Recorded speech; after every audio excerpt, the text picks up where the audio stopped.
बंदी छोड़ की। अच्छा, और क्या? बंदी छोड़ कौन है बाबूजी? जो हमें इस काल के बंधन से छुड़वा दें। काल क्या है जी? काल का अगर आपको एक रूप देखना है तो आपका जो मन है ना उसको देख लो। अच्छा, मन को कैसे देखोगे भाई साहब? ये तो विचार है, हाँ, विचारों को भी कहते हैं। मन के जितने भी विचार होते हैं ना वही हाँ जी। उसी को काल मान लो एक तरह से। ये खाली उस मन के विचारों को मानना है या जो दिख रहा है वो भी? दिख जब रहा हम है वो तो नहीं। अब आप तो अपनी आंखों से अपने गुरु को भी देखते हो, तो आपके गुरु थोड़ी काल हो गए। क्यों क्यों नहीं होंगे भाई साहब? ये शरीर मिट्टी के शरीर है, तो जो अच्छा, चीज नाश में है वो काल के उसमें है। कहाँ से हो आप? मैं भैया यहीं से हूँ, आपके गाजियाबाद से। गाजियाबाद। अच्छा, कौन है आपके गुरुजी? मेरे को तुम हो। तुम्हारी बात सुनता हूँ मैं भाई साहब। बहुत मुझे अच्छी अच्छा लगता बात है, अच्छा लगता है। विवेक अच्छा है, कोई बात नहीं, होना भी चाहिए इंसान को। विवेक करके ही बात बनेगी है भैया। हाँ, मैं तो बच्चा हूँ, अभी तो 16 साल का। माना अनुभूति है लेकिन अनुभव थोड़ी है। हाँ, आगे सर मैं कृष्ण जी ने भी कहा था भीष्म से, जब अर्जुन ने कहा था तो बोले, उन्होंने कहा, बोले नहीं आप अनुभवी हैं, आप ज्यादा बड़े हैं। तो गुरु जो होते हैं बड़े हमारे, वो अनुभवी ही होते हैं, जिनके हम शरण में चल के मान लेते हैं उनकी बातों। अनुभव तो आपको भी मेरे से ज्यादा है। मेरी तो उम्र ओनली 16 साल है, आप तो मेरे से काफी बड़े होंगे। सत्य ही है ये, हर कोई अनुभव रखता है। आप किसी और पार्ट का रखते होगे, मैं किसी और का रखता हूँ, दूसरा बंदा किसी और चीज का रखता है, ऐसी बात नहीं है। जब भी सबको बोला गया सबकट मेरे सही, सबके अंदर है ज्ञान भी सागर बोला गया है, ज्ञान सागर। नितिन ज्ञान दास के सागर है, शिष्य हो किसी आप? को इंजीनियर का ज्ञान है, किसी को किसका ज्ञान है, किसी को किसका ज्ञान है भैया।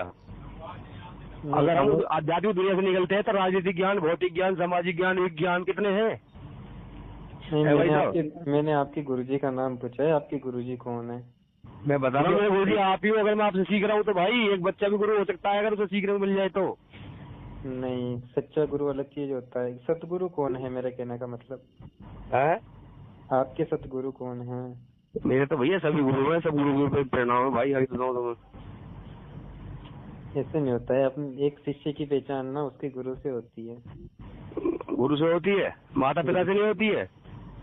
मैं आपके माता पिता का अगर आप नाम बताओगे तो मैं आपके माता पिता को जानता ही नहीं हूँ, तो फिर क्या पहचान करके भी क्या करूँगा? हाँ, तो यही तो भूल है ना हमारी, जिसके हम पैदा हुए हैं, जिस स्कूल में पैदा हुए, जिस बाप के अपने मम्मी पापा को पैदा जानता हूँ, हुए। आपके मम्मी पापा को थोड़ी जानता हूँ। अब आप बताओगे कि भाई मैं किसी उस गुरु का शिष्य हूँ। पहचान की कह रहे हो ना, गुरु से पहचान कैसे हो जाएगी भाई साहब?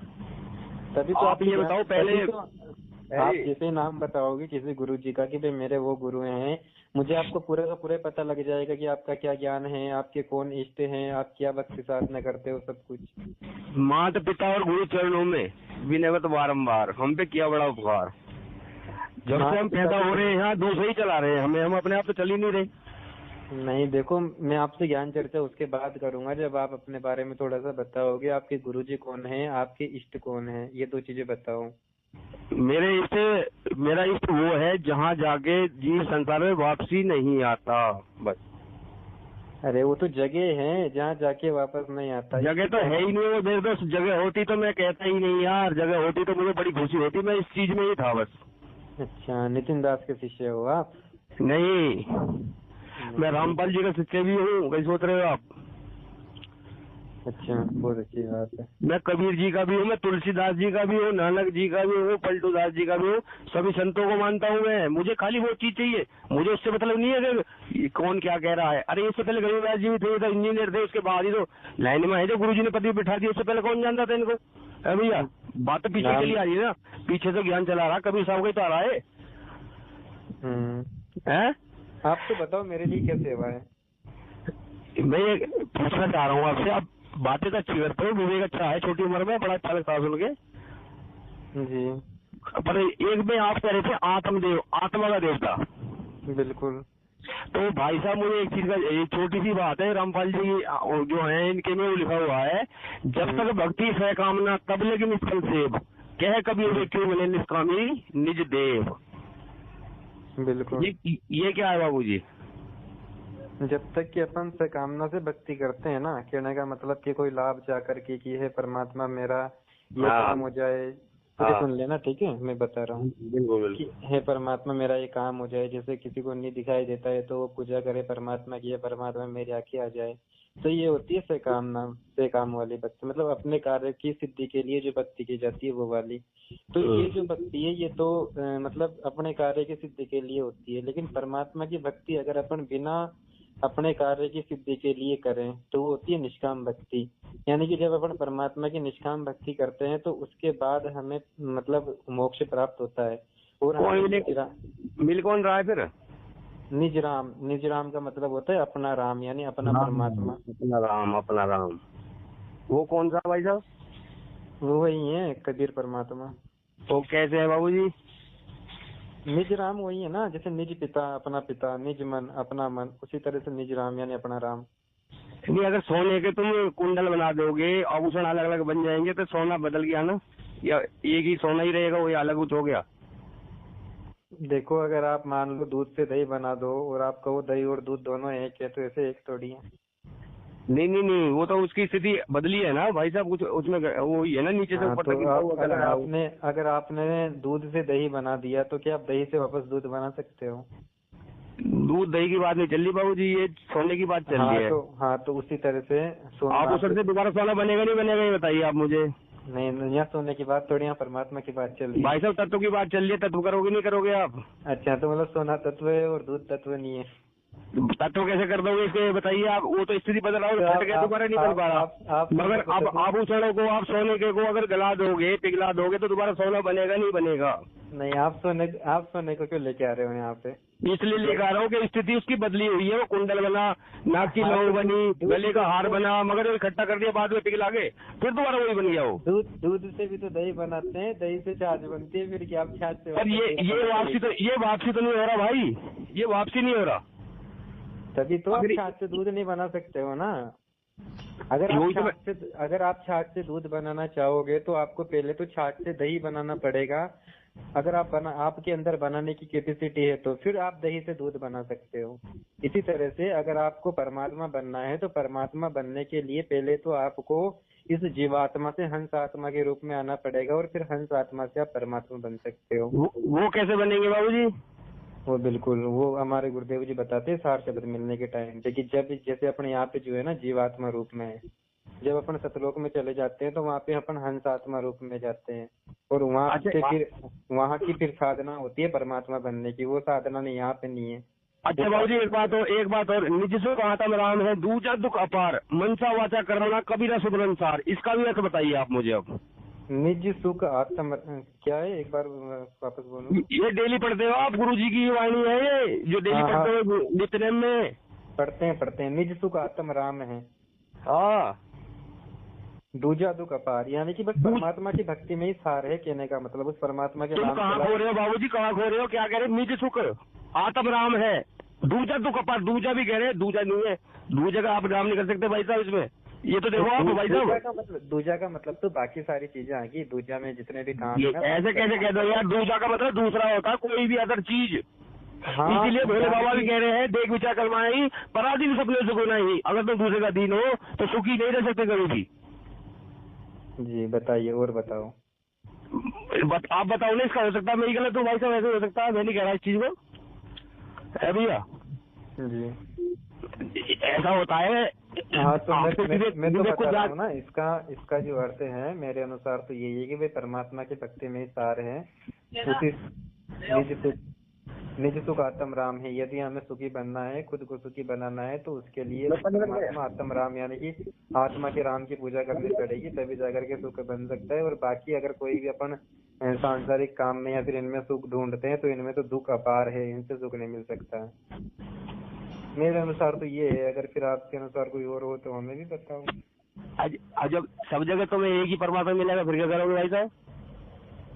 क्या? अगर सब जगह तुम्हें भगवान ही मिले तो क्या होगा? सबकट समाये रहे। अगर भगवान ही मिल जाए तो फिर तो कुछ बाकी नहीं ना, मनुष्य सबकट समाये रहे कबीरू। अरे मन का ही सारा खेल है ये, फिर क्या होगा भाई साहब? मन ही चंचल है, मन ने ये सारा पसारा कर रखा है, मन की गड़बड़ है। मन को मार देगा तो सारा खत्म हो जाएगा, तो बचेगा जो आनंद ही आनंद है क्या? जी है भैया। भाई साहब हम तुम मेरा छोटा मान अपमान यही तो रीटा कह रही है, हम चल की भक्ति करें, अचल की करनी है हमें खाली बस, अगर हमें मुक्ति धाम चाहिए तो। अचल क्या है, इसी टॉपिक की बात करेंगे, टॉपिक नहीं बदलेंगे, एक टॉपिक लो आप अपना, मतलब पूरी ज्ञान चर्चा अगर अलग अलग जगह पे बातें करते रहेंगे ना तो उससे तो अपनी पूरी रात गुजर जाएगी, कोई कॉन्सेप्ट क्लियर नहीं होता है। अगर आपको आत्मा के बारे में बात करनी है तो उसी बारे में बात करो। जी जी बताइए, चलो आप अचल के बारे में करते हैं, चलो ठीक है बताइए अचल क्या चीज है? जो गतिहीन है। अच्छा क्या है, मतलब उसका नाम तो होगा, वो आत्मा है या फिर कोई चीज आत्मा है वो, मतलब कि आत्मा चलती फिरती नहीं है ना? हाँ स्थिर है, उसको कहते हैं अचल। और बाकी आप गूगल पे सर्च मार सकते हो, मैंने मारा है इसलिए मुझे विश्वास हुआ। जी जी जी बिल्कुल। तो ये मेरा धर्म भी हो सकता है, मैं नहीं कह रहा, आप भी इसको अगर बता सकते हो तो अच्छी बात है, मैं इसको नहीं कहूँगा। गूगल को छोड़ो, अपन संतों की वाणियों से, श्रीमद् भगवद गीता से और वेदों से देखेंगे, पुराणों को भी छोड़ो, गूगल को भी छोड़ो। हाँ हाँ। तो मतलब आप कहना चाहते हो कि आत्मा 84 में नहीं फिरती है? आत्मा नहीं फिरती है, मतलब आत्मा शरीर के अंदर भी नहीं है? हैं? मतलब कि आत्मा हमारे शरीर के अंदर नहीं रहती है?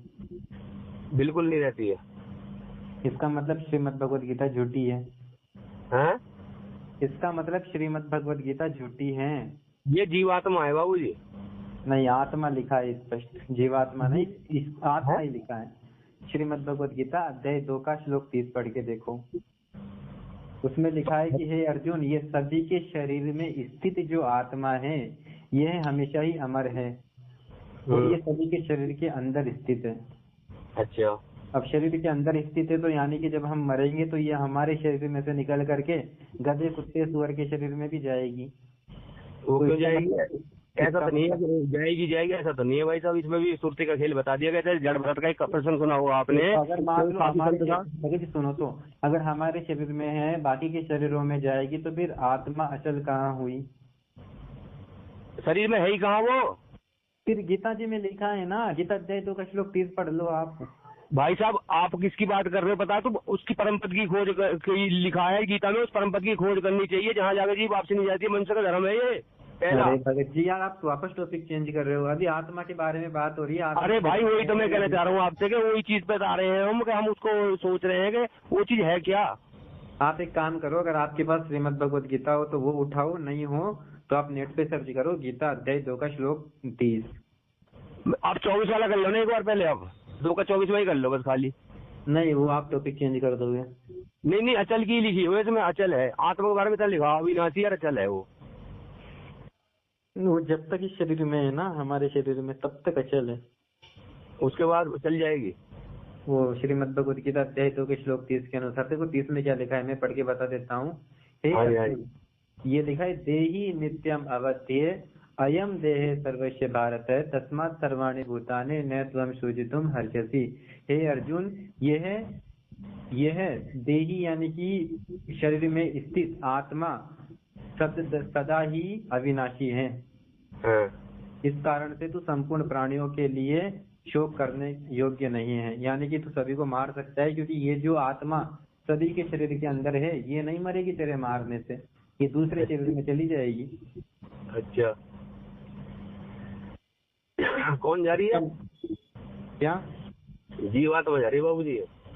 आत्मा लिखा है, जीवात्मा नहीं लिखा है। भाई साहब जीव वो है जो धक्के खा रहा है, परमात्मा वो है जो एक जगह स्थिर है। गीता में लिखा है कि जो देही में स्थित आत्मा है ना, ये है, वहाँ सिर्फ स्पष्ट आत्मा लिखा है, जीवात्मा नहीं लिखा है। ये तुम्हारे लिए टाइम चाहिए मुझे यार, एक्चुअली मुझे गाड़ी लगानी, मैं गाड़ी का काम करता हूँ दोस्त, ठीक है बाद में बात करेंगे, समय मिलेगा। मुझे कॉल आया उसका, गाड़ी लगानी है मुझे अपनी भैया है। ठीक है, एक बार पूछना किसी से अचल क्या चीज है।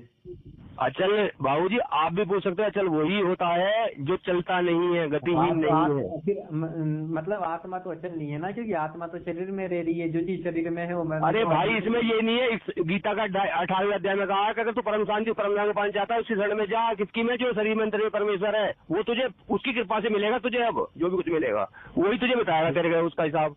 आप बताना चाहते हो गीता अध्याय नंबर 18 का श्लोक नंबर 63 और 64? नहीं 61-62।